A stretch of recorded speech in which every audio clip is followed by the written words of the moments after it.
Hey all, Heretic here, and today in the Battlegrounds we're going to be talking about elementals. We're going to talk about all the different minions coming, going, changes, all the trinkets, all this fun stuff. So let's not hesitate with anything, let's just jump right into it. First, we're going to start with the minions that are leaving. These are the currently in the game that are going away. And we're going to be starting with Magmalock. Their time has come. They're a little slow, they don't feel great. There are times when they can be interesting to play, but you just don't get a whole lot of Magmalock action. And I think it's time we let this go away for a little bit. Also, we have Marine Matriarch who will be leaving. I really like Marine Matriarch a lot, so I'm kind of sad to see this one go. Yeah, you don't want this when you find it super late, but if you get this as an early triple, this is just a fun card, generating all the spells, having it do its thing. I kind of like Marine Matriarch, so I'm going to miss this one. All right, that's it. We didn't have that many who were going to be leaving. Let's see how many are changing, because there's some minions being moved around as always. We're doing the shuffle. First, we have Landlubber, who is now a tier 3, 4/5 elemental pirate. The tavern offers an extra tavern spell after each refresh as always. It's just changed tiers a little bit. Still a good creature when you're going to be using it. No complaints. We have Living Azurite jumping up to tier 4, being a 4/4 now, having the same effect of whenever you cast a tavern spell, elementals in the tavern have +1/+1 this game. Living Azurite, I feel a little bad about it moving to 4 because you need to start casting spells fast for this to work. And it just hurts it being a tier later. Because when you're digging on it for 3 and it takes 2 turns, it hurts. But if you gotta get to 4 and then dig for it, but as you can see later, there'll be other ways we can do shenanigans with the Living Azurite. Wildfire has been changed for I don't know how many times now, but now at tier 4, a 9/5 with the same effect of after this attacks, kills a minion, deal excess damage to an adjacent minion. It's back to 4. It just yo-yos up and down. They don't know what to do with this poor guy, but this is where he sits now. Okay, we've removed some, we've changed some. Let's get some new ones. Let's have some fun. And here we go. We're going to start with tier 3, 3/3 elemental Sleeping Sea Glass.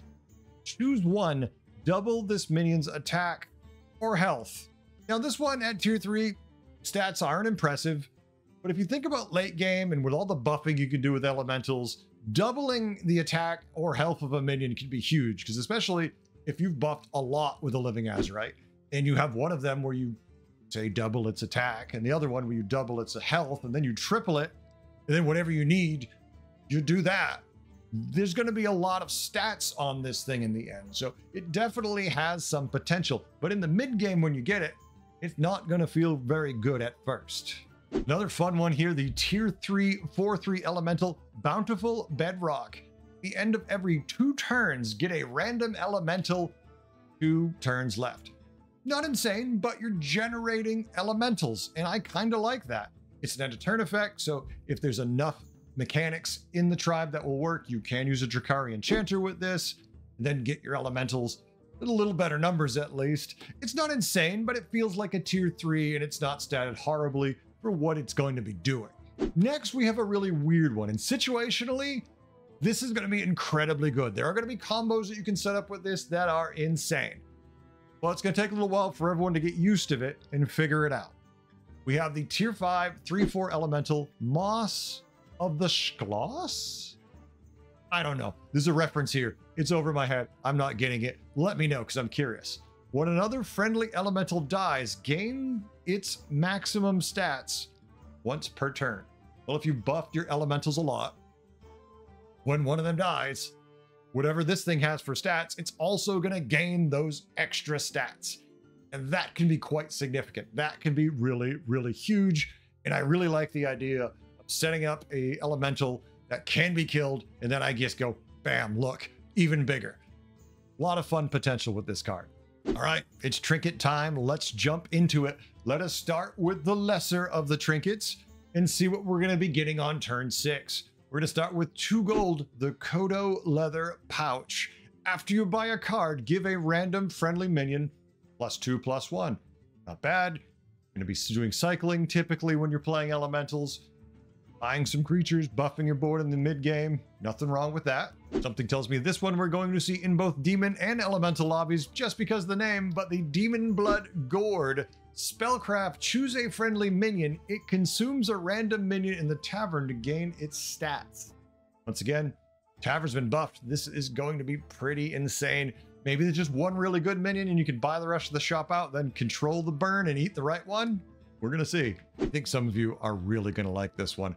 4 gold, Nomi sticker. After you play an elemental in the tavern have +1/+1 this game. You got it, folks. On turn 6, you now can have a Nomi, but he won't actually be on the board. I don't know if that breaks it for you. I know the Nomi love is big. Use the Nomi bartender. That way you can have Nomi overseeing things while you buff the shop. Obviously, if you're a Nomi fan, this is going to work. Depends how elementals play out, but this looks like it's going to be a decent one. For 4 gold, we have the Fellblood portrait. Get a slimy Fellblood. Your fiery and slimy Fellbloods give attack and health. There's all kinds of shenanigans that we can see happen with this. This is going to be very interesting. I really think this one's going to be a little fun. We'll see. For 4 gold, we have the Dalaran Cheese Wheel. Minions in the tavern have +1/+1. Upgrades every 3 times you refresh. Well, I mean, if you're playing elementals, typically there's a lot of refreshing going on. We'll see. But it seems like a pretty good one if this is the way you're going to be going. For 3 gold, we have the Lava Lamp. After you sell 4 minions, get a random elemental. It's not bad. You're going to be cycling cards once again. There's nothing wrong with that. And then just getting an elemental every 4, not too bad. For 4 gold, we have Primordial Terrarium. After you play an elemental, your next tavern spell costs 1 less. Yes, folks, you've got it. I hope if you're playing elementals, you're going to be playing elementals. And that means you're then going to have cheaper tavern spells. The issue with this might be that you buy this on turn 6 and then you don't end up playing elementals. But this is just going to make you lean a little harder, maybe than you should. This one's going to have questionable value unless your hero power allows you to focus more on the elemental tribe. For 1 gold, we have Darnassus Pie. Minions in the tavern have +1/+1 for each minion you've sold this turn. Not a bad one. It certainly has some synergy with various tribes. This one's going to work pretty easily. You just have to cycle cards and benefit from it. Obviously, on a turn you tier, you're not going to love this one, but on a turn where you cycle 5, 6, 8 cards, at least the stats are getting a little bigger. All right, we're done. Let's move up to the greater trinkets. Now, some of these trinkets are essentially the same as the lesser trinkets, just better and, you know, pretty good, so they're worth it. 2 gold, the Kodo leather pouch. After you buy a card, give a random friendly minion +4/+4. Nothing wrong with that. For 5 gold, we have the Azurite portrait. This is fun. Get a living Azurite. Your living Azurites also give stats to friendly elementals. That means in addition to buffing the shop, you will be buffing your board when you play this. For 5 gold, we have the Nomi sticker. After you play an elemental, elementals in the tavern have +2/+2 this game. Wow. Stack the stickers, get +3/+3 every time you play an elemental. Nomi fans, you got to eat this up. 4 gold, the Dalaran Cheese Wheel. Minions in the tavern have +2/+2 upgrades every 3 times you refresh. Again, if you're cycling with elementals, you're usually going to be refreshing a lot. That's more stats. Oh, this one is so nasty. For 3 gold, this one is very nasty. If you have played a lot of elementals, you already know pretty well because it's turn 9 if you cycled quite a few. But for 3 gold, Jarred Frostling. Start of combat, give 2 friendly elementals death rattle, summon a flourishing Frostling. There's all kinds of ways we can make that better. We could trigger those death rattles extra time. We can use complete shenanigans. This is going to be very fun. I like this. And for 3 gold, Shaman Prayer Beads. After you buy 2 Battlecry minions, get a random Battlecry minion.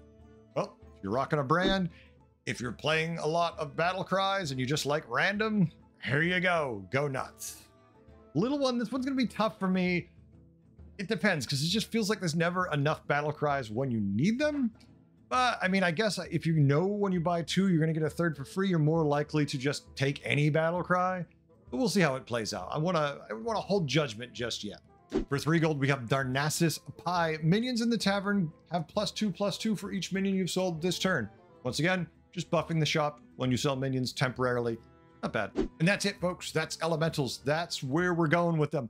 I'm interested to see how these play out with the trinkets. All these nomies put in, the living Azurite changes really could make for a lot of very big buffed elemental boards. It's going to be fun to try at least. I can't wait to jump in. Hey, I hope you had a good time and I hope you learned a few things. Catch you next time. Later.